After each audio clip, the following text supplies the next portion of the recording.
Dr. R.J. Rushduni, RR 161BZ142, a federal police force, from the Easy Chair, excellent colloquies on various subjects. This is R.J. Rushduni, Easy Chair number 252, October the 1st, 1991. Douglas Murray, Otto Scott, and I are going to discuss now the subject of a federal police force. And I'm going to ask Otto to introduce this all-important subject. Thank you, Rush. Well, there is a bill pending in Congress, and apparently has been a source of back-and-forth debate between the White House and Congress for some time now, several months, maybe even a year or more, about doing something about the crime situation in the United States. I understand that there are over 50 crimes which are going to be defined as capital crimes, calling for execution. And they will involve, and I have not seen a list of them, and I don't think one has been published, but I understand that they will involve the expansion of federal authority over criminal law in the states. And in order to do this, they are going to federalize a number of laws. One senator, for instance, wants to federalize any crime that is committed with a gun that could be connected with interstate traffic, and by such technicalities expand the administration of criminal law to the federal government. And in order to enforce this, as part of the enforcement, to set up a federal police force which will be differently trained than local police forces. They will get courses in psychology, they will get a higher academic background, and so forth, and they will be trained especially to serve as federal police. Now, we have lots of police in the United States. We have county police, we have city police, we have state police. We have a fair number of individuals in the enforcement of the law. Generally speaking, what we do have is an increase in crime, which is generally part of a weakening of authority. If Congress enacts the particular law that I've seen references to, we will be confronted with much more authority and many more policemen of a different caliber than we have today. And I think it would be good to discuss how the law is enforced today and what the law consists of today, because this is becoming a very, very important topic in everyday life. Yes, Douglas, you've had a background in law enforcement. Would you like to comment on this matter of a federal police force? Well, there's one development that took place rather quietly about 15 years ago, and it had a local effect here and elsewhere, as well as elsewhere in the country, and that's that the U.S. Department of the Interior formed a police force specifically to forcibly, if necessary, remove and destroy any property or individuals from government land. And in Tuolumne County, just to the south of us, a woman who was in her 80s, whose husband had filed a mining claim legally on government land. They were way back in the wilderness, weren't bothering anybody. He died.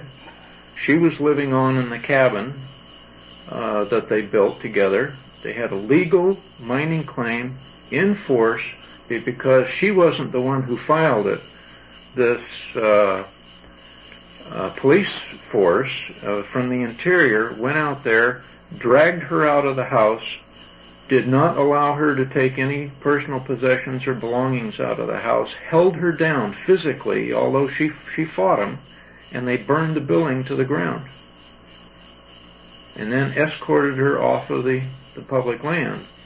And this same type of thing was repeated against another prospector on another mining claim in Tuolumne County, and it never made the national press. It was reported by the Sonora Union Democrat and a few garbage can liner papers in the area, but it was not reported in the national press. In fact, the very fact of the origination of this police force for this particular function was never reported. It took place very quietly.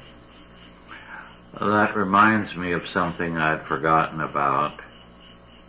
When I was on the Indian reservation in the 40s and into the early 50s, at that time in the Intermountain Country, in the high country, there were log cabins built by the Forest Service that were three-sided. One wall was missing, but they had a place for a fireplace so you could cook, have some heat.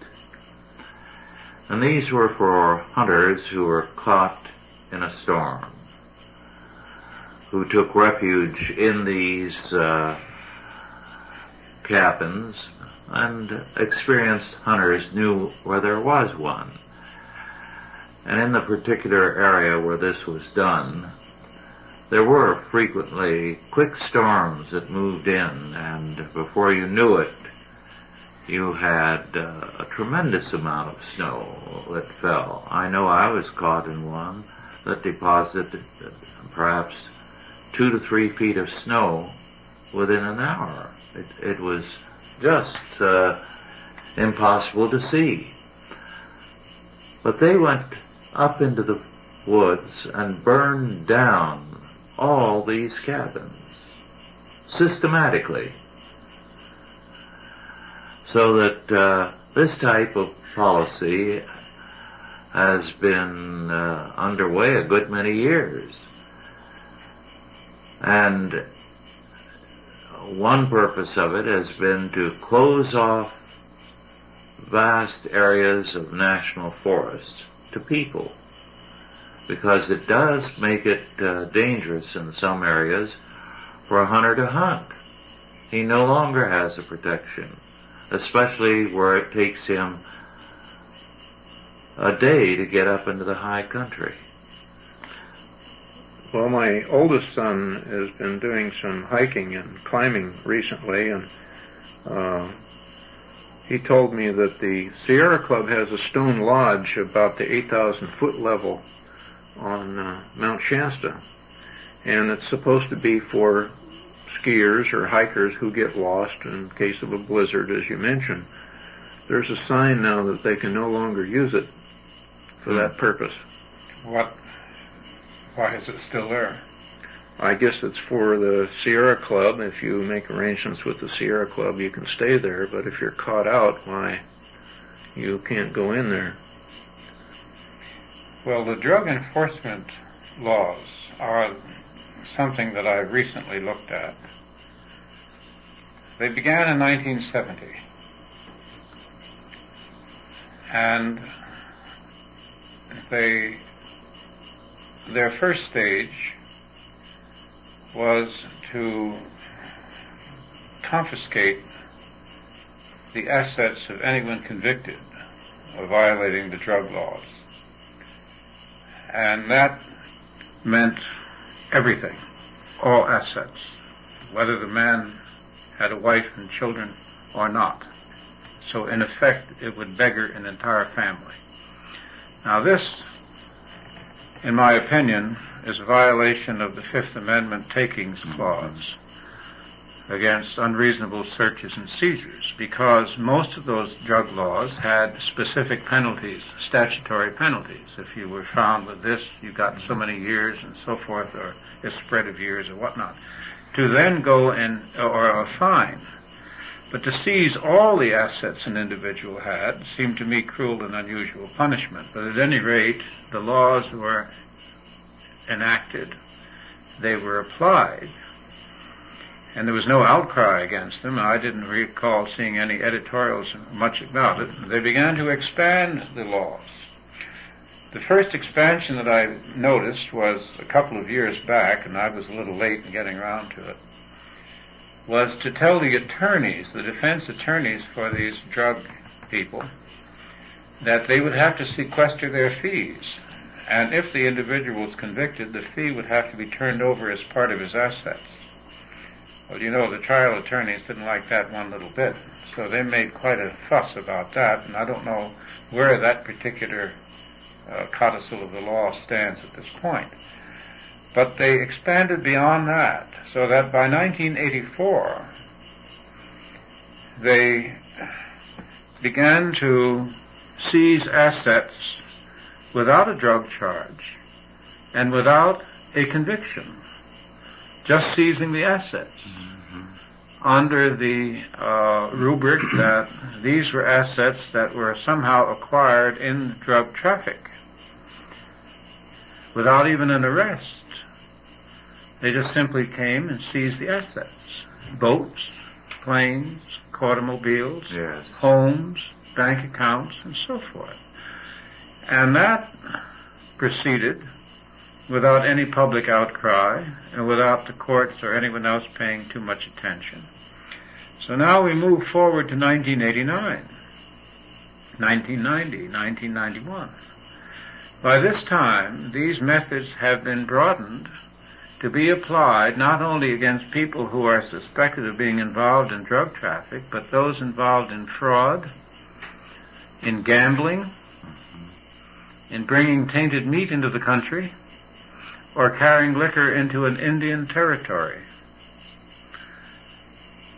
Now, part of the argument for this particular application of the law has been that they need this money both to conquer the drug war, win the drug war, and they need the assets to proceed with the drug war, so that the assets become property of the police, not simply the federal police, but the state police and even local police can apply these laws.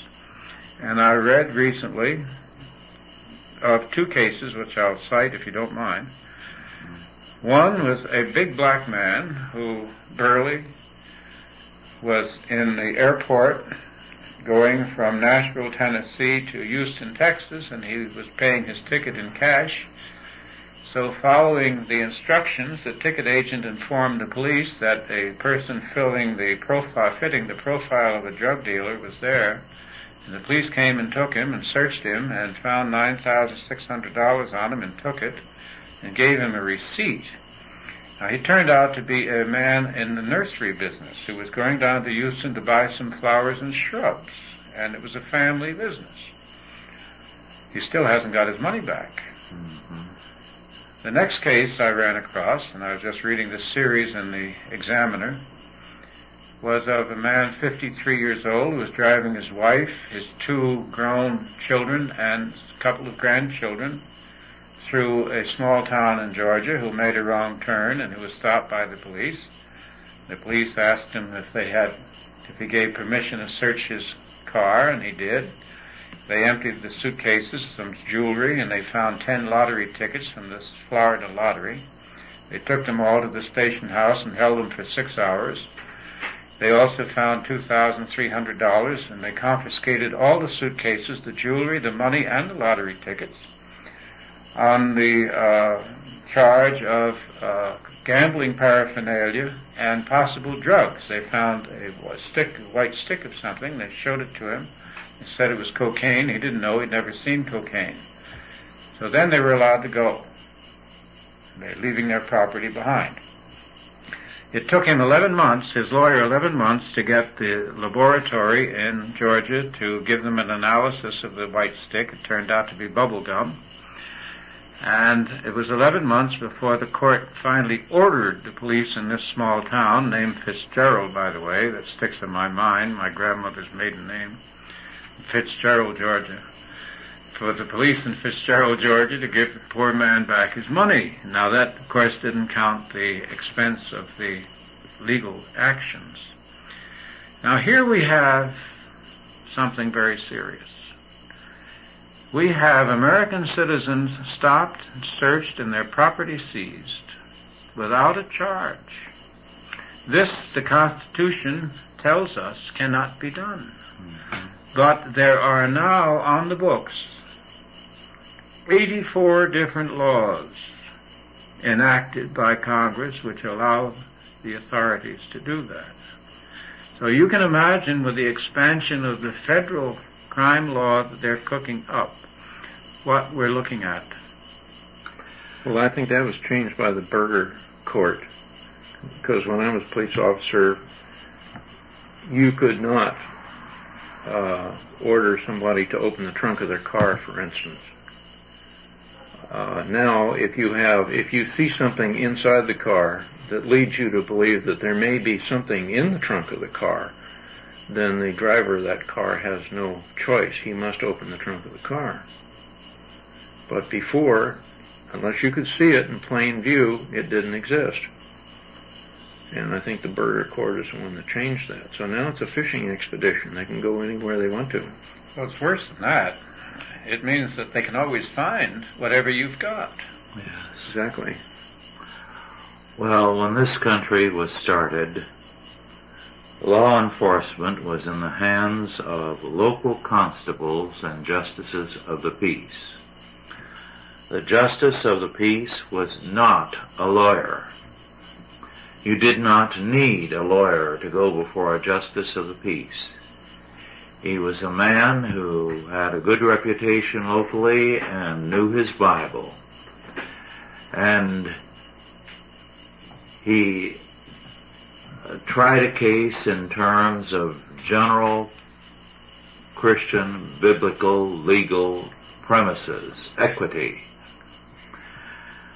Now, that was how, until our childhood in most of the country, not the cities, law was handled. True. By a justice of the peace and a local constable. Mm-hmm. But the justices of the peace were dispensed with. They were not lawyers, and somehow the excellent law enforcement they had provided for generations was no longer valid.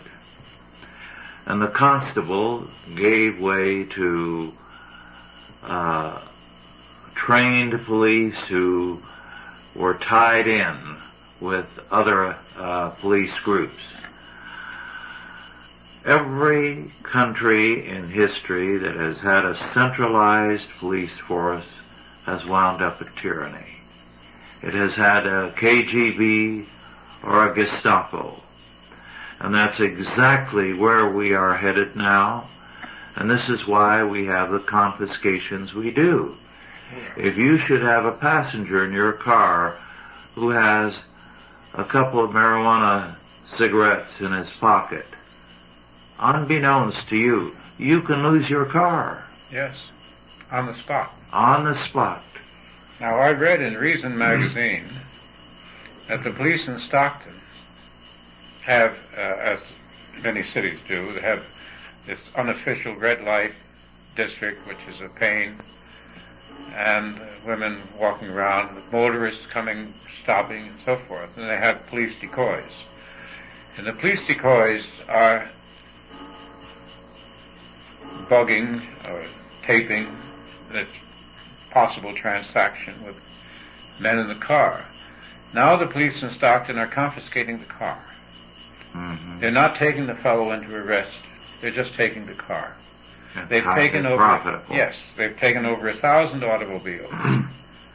Now, the actual offense on the books is a misdemeanor, which, according to Stockton police, costs $250 at the most.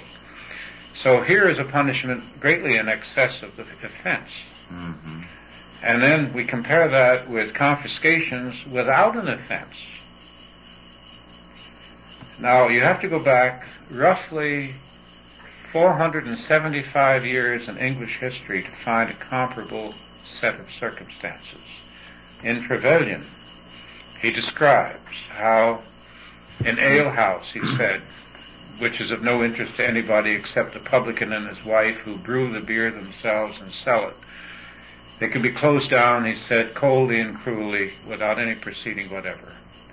And it was part of the proceedings, part of the life of England in those days, the suppression of the life of the common people, which led to the revolution. Yes. Now we've gone all the way back to that. Yes. Well, there's another, talking about this national police force, I'm confused about where the federal government finds the constitutional authority to come into the state of California, for instance, and prosecute elected state officials and, in effect, nullify an election of the people in the state. What happened to the states' rights, part of the Constitution? States' rights were wiped out with the Second Reconstruction. They were wiped out by the First Reconstruction, as you know, for a period of something like 12 years or so, when the South was occupied and when the federal government mandated the rules of its elections. The Second Reconstruction, which began under the Kennedy, wiped out the right of the southern states to set up the rules for an election. And under Johnson, the rights of each state to educate its children, was pretty well wiped out by a system of pressure and bribery. So you have the federal government now with federal funds in everything, in highway construction, schools construction, in election districts. The redistricting, which is going on now, is being supervised by a special committee in Washington, D.C., which is telling each state that it has to approve of the redistricting plan before they can conduct it. So the federal police merely is following where everybody else has been. The Constitution, contrary to what a lot of Americans, and especially Christian Americans, believe, is a dead letter. Yes. It has absolutely no meaning. It means what the courts want to make of it. It's a pretext. The Constitution says that the federal government can own no land in the states except military bases and post offices. It's very clear English. Very clear. And yet in some states, 90% of the land is federal land. Well, Wyoming, for instance. Or Alaska. Alaska particularly. And California, it's over 40%. Nevada, most of the western states. Now you see, all the land in the United States originally was open to the people. Once the people had populated it to a sufficient extent after our federal union was organized, they could then create a local state government, and they would be recognized as another state in the union, and they would send in representatives and senators and so forth. All the land in that state was open to be settled. Now suddenly, somewhere along the line, we have states that all the land is not open to be settled. At what time did that transition take place? Yes, and now your own land, if you drain an area which has been a dump, and because there's a little bit of water sitting there in it, and it's been a mosquito breeding place, it's wetlands that you've drained, and you go to prison. People have done that. They Yes. have, and they have gone to prison for it. Well, the Fifth Amendment has got, as you know, two parts. First part is that you have the right not to self-incriminate yourself. And the second part is that you are to be safe in your person from unreasonable searches and seizures. Now, we just got through with the searches and seizures thing. Let's go back to the Fifth Amendment as most people understand it. The right to remain silent. If you actually use that right, in an official situation, you are limited to giving your name. If you answer any question beyond your name, you have given up the right. Now, Webster says an inalienable right is a right that cannot be surrendered or taken away or transferred. But the lawyers and the courts have decided that you surrendered your right against self-incrimination if you answer any question. And of course they'll goad you with all sorts of questions.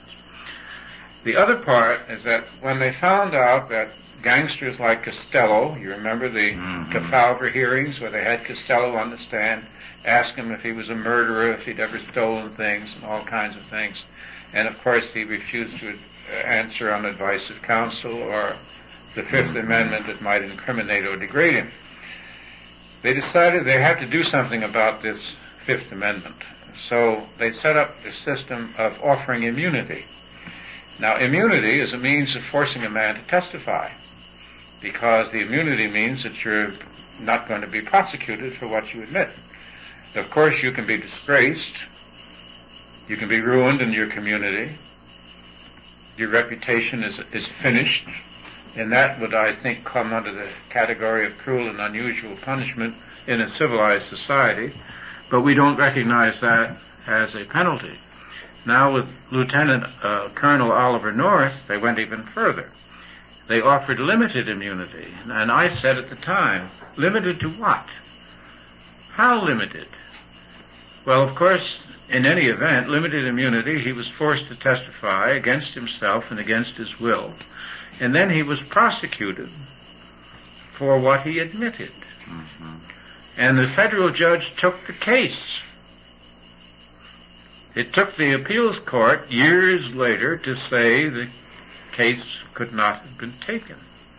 So Colonel North, after all these years and all that money and all this fuss and all the money, is finally getting his pension. And of course there are still millions of people who are going around calling him a scoundrel, and so forth. I mean, he's paid a heavy penalty, and so has his wife and children and his relatives. Yes. Don't you think that's the game? Of course that's the game. Make him pay a heavy penalty. Yes, but the game is also to destroy the Fifth Amendment. There's very little left. There's only a fragment of it left. Now, the Fifth Amendment was established 450 years. Well, it was laid, the basis for it was laid by the Cromwellian Revolution. And when the founding generation in this country, the founding fathers, were descended from men who had lived through that. This country was founded by refugees from that sort of a system. The Bible does not permit torture nor confessions, and if a man confesses to a crime, there has to be full corroboration before there can be anything done to him. 3 witnesses. Yes. Well, we've gone a long ways since the Constitution was written, and now, of course, it means nothing. So we are moving into a federal police force which will destroy all our freedoms. I recall very vividly one man with high federal law enforcement connections who once told me, he said, I want to tell you something, because it's people like yourselves who are fools when they are tackled by any federal official. You're so obviously confident of your innocence.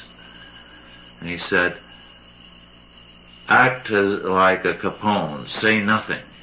And he said, under no circumstances take a lie detector test. Because he said, you will be asked questions about your personal life. Have you cheated on your wife? Have you thought about cheating? Have you done this and that? What kind of thoughts have you had about your employer? that will so throw you off that you are an emotional mess. So he said, under no circumstances allow them to do this to you. Good advice. Yes. And it was because he had seen it done that he was so vocal about it.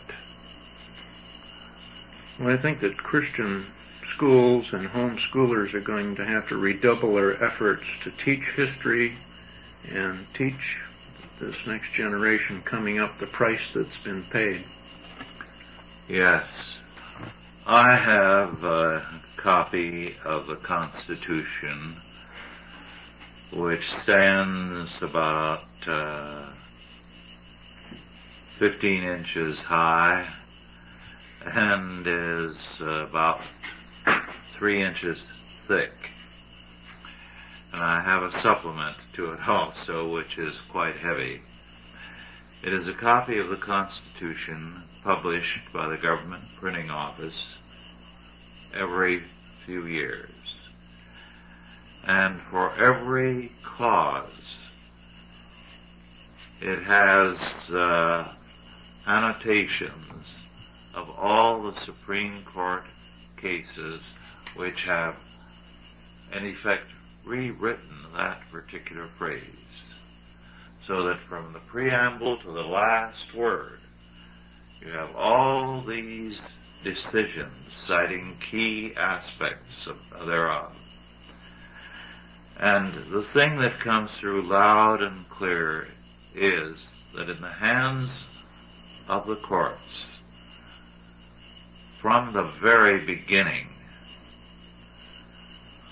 the Constitution has been rewritten, the meaning often turned upside down, so that when you and I read the simple words of the Constitution, there's scarcely anything that has not been given a radically different interpretation by the courts.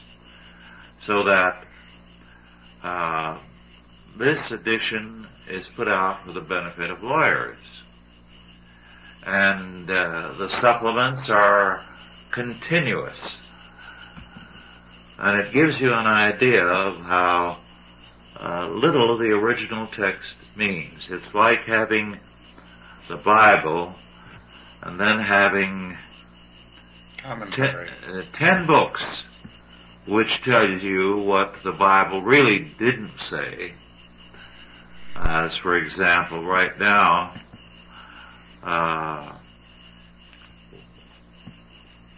there are some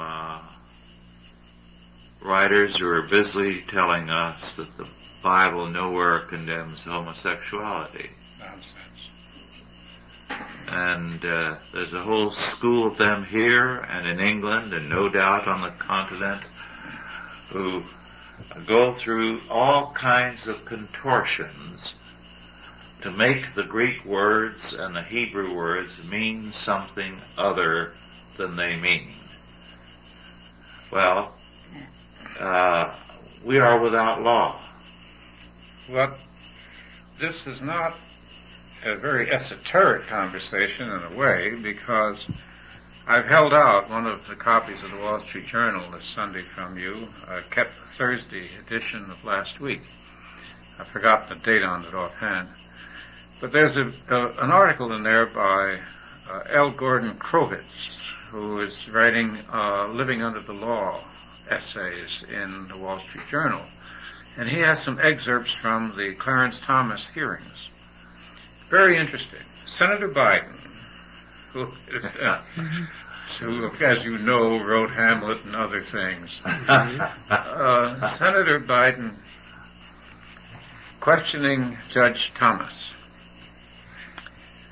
mentioned two legal scholars, one from Harvard, one from the University of Chicago, who had questioned the constitutionality of some of these new laws, that is, some of the laws, for instance, that I'm talking about, and who are demanding better protection for people's property and business. And Senator Biden accused Judge Thomas of admiring these scholars and asked him why he admired them, and Thomas got rather personal about it. He said that these kind of laws made him think of the Black Code, which kept his grandfather from getting licenses to earn a living. And he felt, in effect, that one's labor is part of one's property, and that things that interfere with one's labor interfere with one's property. And Biden then went on to bring up a court case, and the case was the Supreme Court upholding the constitutionality of an independent prosecutor. Now, Judge Scalia wrote a dissent on that, in which he said the Constitution only calls for 3 branches of government. It doesn't call for any official that is independent of all 3 branches of government. And Biden, who rushes in where angels fear to tread, then brought up another very significant case. He said, if we had another Scalia on the court, that would have gone the other way. And he said that would mean that independent agencies might be brought up on a constitutional level. Now, what he's talking about there is the 4th branch of government. For Congress to create an agency that can adjudicate and enact and administrate all at once, do what all 3 branches are forbidden to do, is obviously unconstitutional, but the Supreme Court has allowed this to go on. Now, if we have, he was saying, in effect, if Thomas is going to join Scalia, he said, we don't know how the government will operate. So, in other words, what men have done, men can undo. We do have a very interesting government in the sense that there are all sorts of powers available which the people have not been taught about and don't know how to use. At the end of this essay that I was writing, I looked for that quote from Thomas Jefferson, who said, don't tell me, what did he say? Do not speak to me about the goodwill of men. Bind them, I say, with the chains of the Constitution. And in 7 of the books that I have in my library of that period, I couldn't find a single one that carried that quote. Mm-hmm. They were all modern books. Mm-hmm. Otto, I think it would be very important for you to cite something we discussed earlier today, Pat Buchanan's essay, yes, and the response to it. Marvelous. He put out a political statement called America First. Now, Pat Buchanan has made a great career, and he's a great writer. He's made a great career of commenting on politics and commenting on other political people. This is the first time I know in his history that he's put out a political statement of his own beliefs and what we should do. He believes that we should stop this international do-goodism at the expense of our own country. We should bring our troops home. We should concentrate on restoring our country. End all foreign aid and end all this business of protecting the world and being the policeman of the world and so forth. I believe that he's done this in conjunction. I can't prove it. I haven't called Howie Phillips, but you know Howie has a third-party movement. And I think that Howie now has the best publicist in the United States because America First has been Howie's platform. Mm-hmm. And I think that the things we've been talking about can be corrected. Well, I think the temper of the country is beginning to run in that direction. Recent polls, people are fed up with the foreign aid. They're fed up with foreign aid. They're also fed up with all the rest of this thing that we've been talking about. How do you suppose most of those confiscations, by the way, have been of small people? Yes. There's no big money involved in most of them. No. A large percentage of them are nickel and dime. No. The big people have got lawyers. The big people are protected. It's reached the point where I am almost ready to favor the legalization of drugs for this reason. Virtually every piece of paper currency in the United States has passed through the hands of drug dealers at some point. And it is possible to detect traces of drugs on them, so that a fine analysis or a dog who's sniffing out can prove that you are trafficking in drugs, because any money we have in our pocket, any paper money, is likely to have traces of drugs on it. I don't know if it was in Mark Skousen's paper or where I read it, but one of the defensive things that you can do in this regard is when you go into a bank to cash a check, you ask the teller for new money. You don't want money that's out of the drawer. You want brand new money from the mint.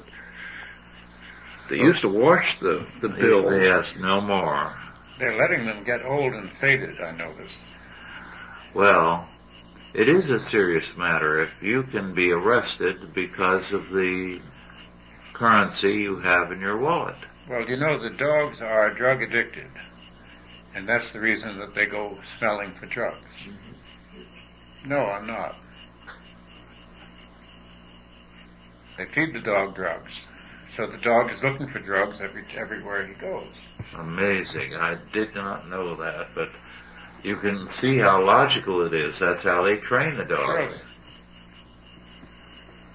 Surely. It's bad enough that our youth are druggies. Now we've got to make dogs Yes. Addicts. Boy, wait till the animal rights people get a load of that. Yes. But I think you better write something about that. And Yes, Otto, write something on that. But you know, I don't believe there are 10 people in the country who know that. well, it just It's obvious. occurred to me to mention it. At any rate, even if it's not true, it Oh, it made is a true. dandy rumor. No, I can assure you it's true. But you know, the confiscations extend to gambling. And imagine if you have a pint of whiskey in your pocket. I can't know of anyone nowadays who does, but I remember Prohibition. So do you.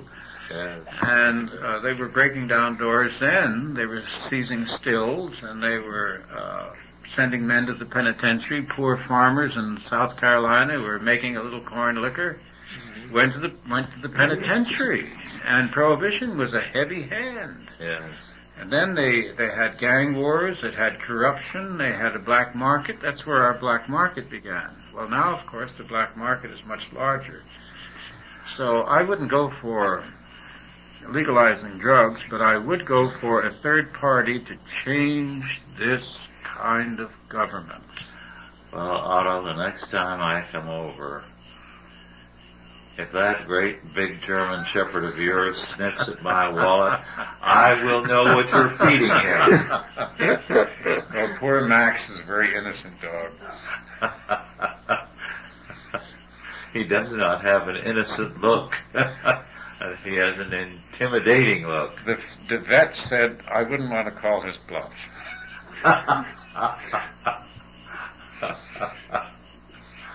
I would agree. Well, I think Pat Buchanan has done us all a favor by writing his monthly letter on the subject of America First. We cannot destroy this country trying to save the world. And there is no way that dollars can save the world. They didn't save us. No. There was an excellent and cynical monograph written after World War II by, of all people, a socialist, Reinhold Niebuhr. And the title of it was, Can Dollars Save the World? And he made it clear that it was a ridiculous opinion. Well, countries that get addicted to American help are injuring themselves. They have to take care of themselves. I think this is part of the things that's happened to the black people in the United States. And to black Africa. And to black Africa. And to Israel. Yes. And to, of all places, the Soviet Union looking for the United States as a savior. Everybody, countries, individuals have to go through lean times, and they have to get up on their own feet, and they have to work their way out of it. And these are tests of God Yes. which are determined to bring out the best in you. I mean, I read a very brief article not too long ago about the business of death, where some individuals were deploring the deaths of children. And the writer went on to say that in the earlier days of Christianity, children died, as well as other people. But it was never considered part of Christianity to say that God should not take a child. That had nothing to do with the faith, because we're not in a world which is to be all summer. Of all things in the Odyssey, when Odysseus was offered immortality by one of the goddesses that he had an affair with, he turned it down because he said, I would rather be a man with all the troubles involved than lead the pointless life of immortality on earth. Well, Otto, you said that these things are sent by the Lord to try us, and I'm sure you're right. But if the Lord sent his bush to try us, I'm flunking where he's concerned. President Shrub, somebody called him.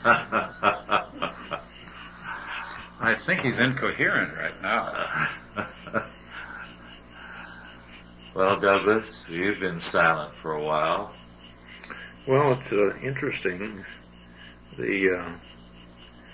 All of these various groups, like the animal rights people and homosexuals and so forth, debate is no longer possible with them.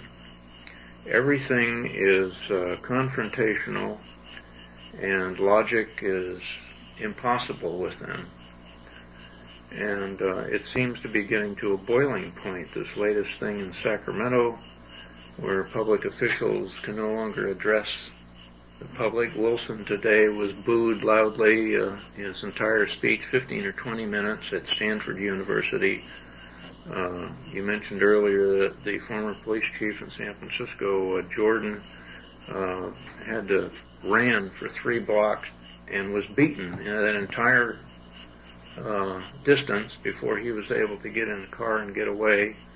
And I heard his statements today that he felt that there were no police present, and he felt that the police were ordered to stay out of the area. I'm sure he's right. I'm sure that Mayor Agnos would have done that. And ironically, the paper yesterday claimed that San Francisco was the #1 city in the world, or at least in the United States, as far as the desire of people to visit was concerned. I don't know where they got those statistics. They make them up. Some things are for sale, and that's one of them. They make them up. Yeah. This is the oldest game in the newspaper business and in politics. They make it up as they go, and who's going to jump up and say you're wrong? Well, they were certainly congratulating themselves in San Francisco and declaring, of course, we're #1. Well, the abusive types will get what the only thing that people always find when they look for it is trouble. Mm-hmm. There's lots of trouble in the world. And we have groups in the United States that have forgotten that there is such a thing as a majority. We've heard so much about minorities all our lives and the rights of minorities and the virtues of minorities that we've forgotten that there is such a thing as a majority in every culture, and that the majority of a culture has rights in that culture. Some years ago, the Birch Society had a slogan, support your local police. I think it needs reviving again, because if we don't, before long we won't have any local police, just a federal police. Well, look at how a federal police would operate. They don't know you. They have authority from far away. At least the local police know who you are. They know you're a resident. They know your background. They know how you live. They'll treat you accordingly. They have nothing against you. They know who's bad in the community and who's good and so forth. What does an outside federal force with super authority over everybody know about you and or care? Well, for example, here we have some of the local and county sheriff's men whom we know on a first-name basis, some of whose children attend our Christian school. That's a world away from somebody from Washington who has nothing but contempt for the hicks he has to deal with. Well, in recent years, people in authority in the United States have not behaved well. No. They're not courteous. They don't listen. They don't have respect. And we're becoming a nation of rules. I was very upset. I have a German tell me that we called you, he said, the people of the rule. When American tourists come around, he said, want to know, what's the rule here? And then he said they know how to behave. And I didn't like to hear that. We used to be a little more natural than that, not quite as conformist. And of course you have things like setting up a gauntlet for former police chief Jordan to run through the Castro district of San Francisco. That's what I heard on the air. And nobody punished. Well, of course, punishment delayed doesn't mean that punishment never comes. No. It just means delayed. And we are assured that there is not a jot nor a tittle that God is not aware of, and finally renders a reckoning on. Well, one of the better things about getting old is that you see the end of the chapter. Most of my hard-drinking friends died in their early 50s, and I've seen the end of the chapter of a number of careers which did not end the way the individual anticipated. And that's true of human events overall. Yes. It would be a real mistake to take the disgraceful abuse of our Constitution as a permanent state of affairs or as a hopeless state of affairs. The generations change things. We have a generation coming up. Mr. Bush, if he is reelected, will be the last World War II man in the presidency. There's a whole new generation coming up, and not just the generation now in their 40s and 50s, but a generation behind that in their 20s and 30s, of whom I take much more look at, the 20s and 30s group, because they're growing up in the world that the liberals made, and they know all its faults, and I don't believe they're going to leave it alone. Oh, I agree with you. I think with more and more of the Christian school products growing up, marrying, having their own children, we're going to get a different type of citizen here in the United States. And as of now, 40% of the children of this country are in Christian schools. Now that means the future. They're not the children who are going to grow up and die of drug overdoses or of AIDS or of any of the number of things that are killing off our youth. Well, I don't even think the percentages are the main point. The main point is if, for instance, we have a third party, it's a small party, but it's an intellectual party, and it's sound, and it knows the arguments, it will be the refuge for everybody when the pressure comes, and it will expand immediately.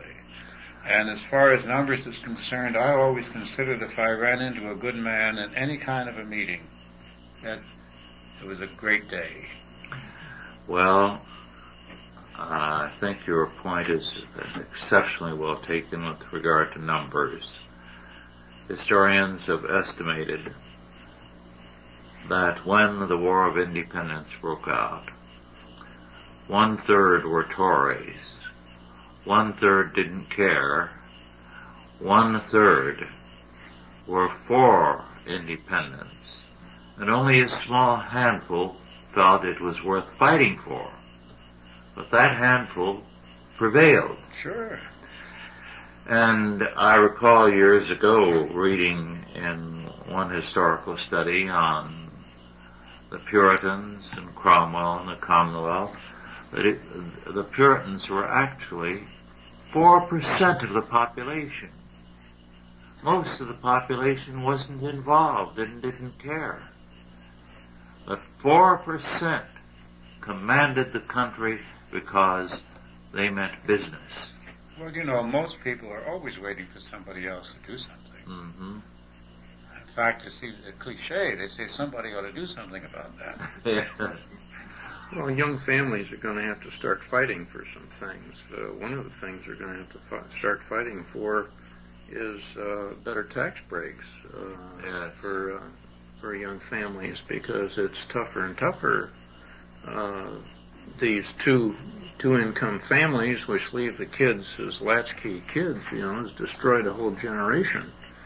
And I would think that people would react by now seeing politicians raising their salaries to astronomical heights, and the tax break for the deduction for children hasn't changed. No, they don't see the need for that. No, but it ought to start clicking in somebody's minds before long. That's a very good point. Well, look at the many young couples that have visited us of late at our Sunday services from all over Northern California. All of them homeschooling, or in some cases, children are in Christian schools. And they all represent a totally different generation, a totally different outlook. So that the elements of the future are there, and they do mean business about their faith. We find that it is young couples like that who are having trouble making every penny count, who are among the most generous contributors we have, because they mean business about the future. And so they put their money where their mouth is. Well, our time is nearly over. Is there a last comment you'd like to make, Douglas, Otto? Douglas, do you want to say anything? Well, I think that one of the great joys for me is looking in the faces of the children at the Chalcedon Christian School and other Christian schools. There's a joy in their face that is such a remarkable change from looking at the faces of kids in public schools who have no hope, no faith in the future, don't know where they're going, and really don't care if they get anywhere. Yes. And the kids in the Christian schools have just a joy of living and a faith in the future that's just a delight to see. Well, they'll change the world. Yes. Well, it is interesting, Douglas, that my grandson Isaac, Mark's son, at the farm boys, I forget the name of it. Future Farmers of America? No, it's not the Future 4-H? 4-H, yes. Very often he has to read the instructions because the other students are not able to understand and read. So things are handed to Isaac to read. That's sad. Yes. Well, our time is... Authorized by the Chalcedon Foundation. Archived by the Mount Olive Tape Library. Digitized by ChristRules.com.